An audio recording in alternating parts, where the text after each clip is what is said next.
یعنی اگر اس راستے میں سپینڈ کرنا پڑتا ہے، ظاہر ہے تو پھر وہ کیسے سپینڈ کریں، کیوں سپینڈ کریں، یہ اس تیاری کے لیے بھی سپینڈ کرنا پڑے گا نا، تو یہ اس کو اللہ تعالیٰ فی سبیل اللہ قرار دیتا ہے، اس کا پورا پورا بدلہ دیا جائے گا۔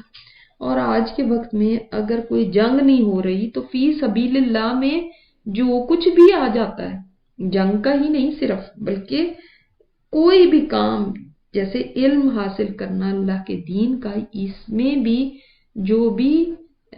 جو اس راستے پہ چلتا ہے وہ فی سبیل اللہ ہے۔ آج آپ کسی کی مدد کے لیے جاتے ہیں جو خالصتاً صرف اللہ کو راضی کرنے کے لیے، وہ فی سبیل اللہ ہے۔ اب اس راستے کے اندر آپ کی گاڑی کا پیٹرول بھی خرچ ہوتا ہے، گاڑی کی مینٹیننس بھی آئے گی، کوئی انشورنس بھی ہوگی، کوئی کچھ بھی ہوگا، وہ سب فی سبیل اللہ شمار ہوگا، جتنا آپ اس گاڑی سے اللہ کے راستے کا کام لیتے ہیں۔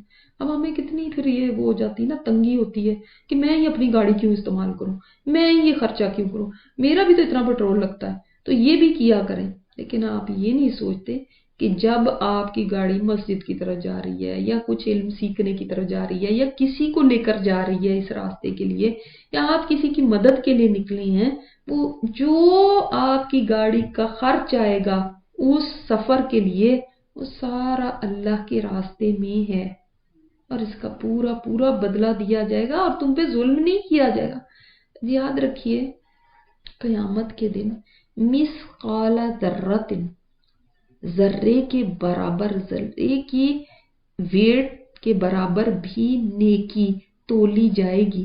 تو آپ کیا سوچتے ہیں کہ یہ پیٹرول ڈالنا، یہ انشورنس ہے، یہ مینٹیننس ہے، یہ تو بڑی چیزیں ہیں، ذرے کے برابر بھی تولی جائے گی۔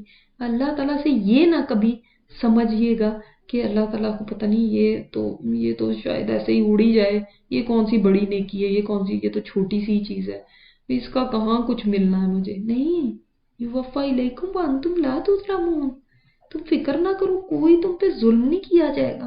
وَإِن جَنَحُوا لِلسَّلْمِ فَاجْنَحْ لَهَا، اب اتنا پیارا ایک اصول بتایا جا رہا ہے کہ اگر وہ مائل ہوں سلامتی کی طرف، اگر وہ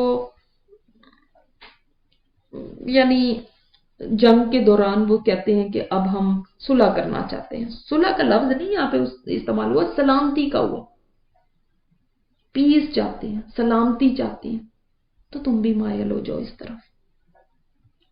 وہ لڑائی نہیں کرنا چاہتے،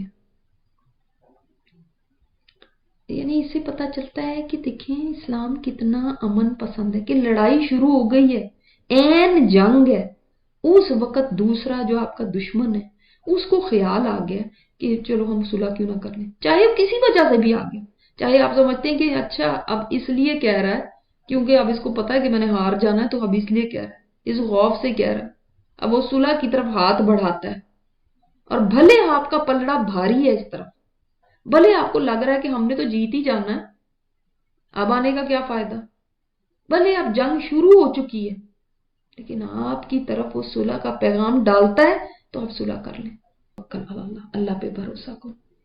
یعنی یہ کوئی خیال آ ہی جائے نا، اور آئے گا ضرور کہ لو اب ہم میرے ساتھ جنگ بندی کی بات کر رہے ہیں، اب صلح چاہ رہے ہیں، اب ایسے چاہ رہے ہیں، تو یہ کیا بات ہوئی، انہوں نے پیچھے جا کے دیکھنا کیا کرنا ہے، اس میں بھی سازش ہے ان کی، تو وہ سازش کا خیال آئے بھی نا، توکل اللہ، اللہ پہ بھروسہ رکھے، صلح کر لیں اللہ کے بھروسے پہ، انہ هو السمیع العلیم، وہ سننے والا بھی ہے، وہ جاننے والا بھی، اللہ کو پتہ ہے جو وہ کہہ رہے ہیں اور جو ان کے ارادے ہیں اور جو ان کی باتیں ہیں، پھر بھی وہ تمہیں کہتا ہے کہ تم پھر بھی صلح کر لو۔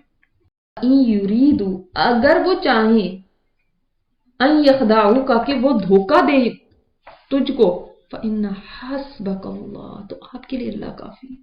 یعنی اگر واقعی ان کا ارادہ یہی ہے نا کہ وہ صلح کا پیغام بھیج کے اندر اندر سے بیچ بیچ میں سے ان کا پروگرام دھوکہ دینے کا ہے، کوئی سازش واقعی اگر ہے بھی نا، تب بھی تم صلح کر لینا، اور یاد رکھنا تمہارے لیے اللہ کافی ہے۔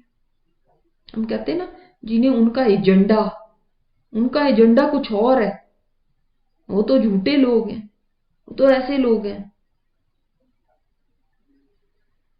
تو اسلام کی پالیسی یہ نہیں ہے کہ صرف ان باتوں کے اوپر، ان باتوں کو سوچ کے اور صلح سے کنارہ کشی کی جائے، نہیں، صلح تب بھی کر لو، وہی اللہ تمہاری پھر مدد فرما دے گا. اتنے کم تھے پھر بھی اللہ تعالیٰ نے مدد فرمائی، تو پھر پریشان ہونے کی ضرورت نہیں.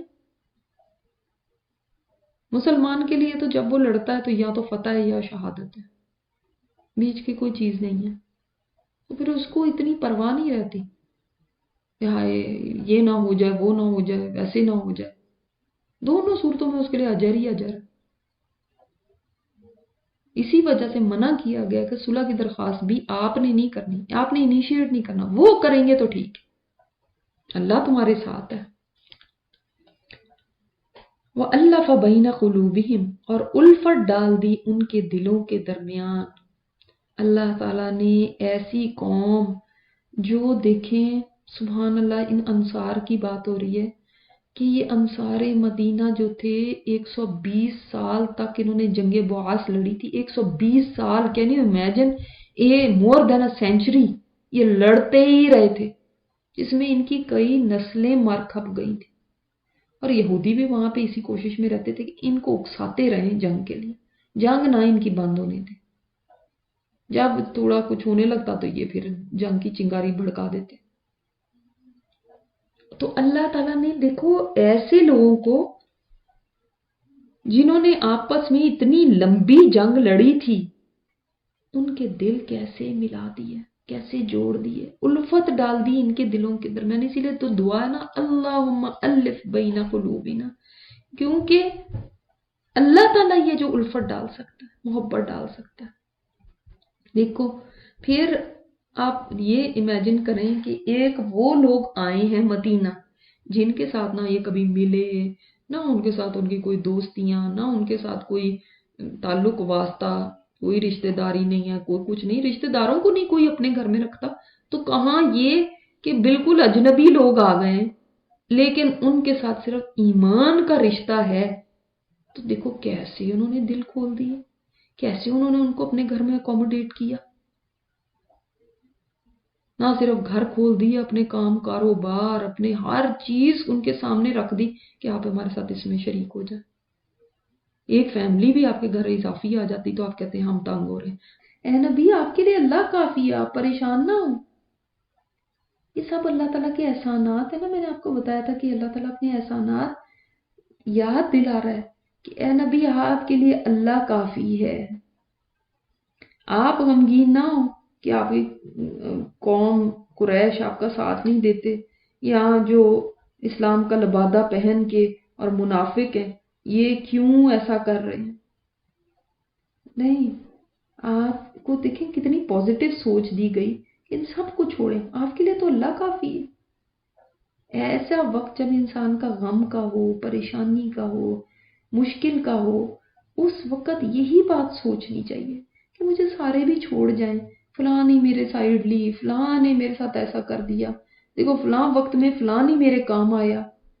کوئی بھی ایسا سارے گلے شکوے چھوڑ دیں. حسبی اللہ، میرے لیے اللہ ہی کافی ہے. خاص طور پہ دین کی وجہ سے اگر آپ کو کوئی چھوڑ رہا ہے نا، اور دین کی وجہ سے آپ سے کوئی دور ہو رہا ہے، تو پھر بالکل فکر نہ کریں، کیونکہ اللہ تعالیٰ کافی ہے. وہ بھی اللہ کافی ہے جنہوں نے آپ کا اتباع کیا ایمان والوں میں سے، ان کے لیے بھی اللہ ہی کافی ہے. یعنی تمام ایمان والوں کے لیے رہتی دنیا تک ایک خوشخبری ہو گئی.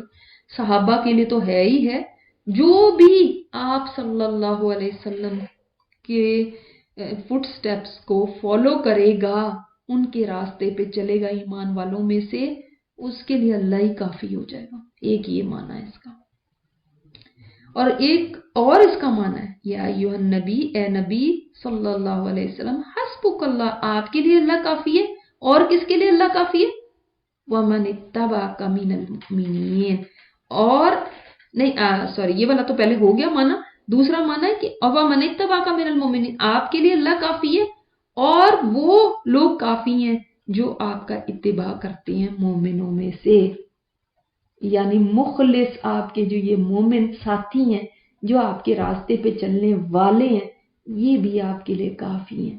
یعنی اللہ تعالیٰ تو ہے ہی آپ کے لیے. مگر کبھی انسان کو ہوتا ہے نا کہ دنیا میں میرے لیے کوئی نظر آنے والی کوئی چیز ہو، کوئی فزیکلی مجھے کچھ نظر آئے، کسی کی ہیلپ، تو آپ کے تو یہ ساتھی ہیں، جو مخلص ساتھی اللہ نے آپ کو دے دیے، یہ آپ کے لیے کافی ہیں۔ آپ نہ ان کی پرواہ کریں گے، یہ جو کافر ہیں، یہ جو قریش ہیں، جو آپ کا اپنا خاندان ہے، یہ کیوں آپ کے ساتھ ایسے کر رہے ہیں؟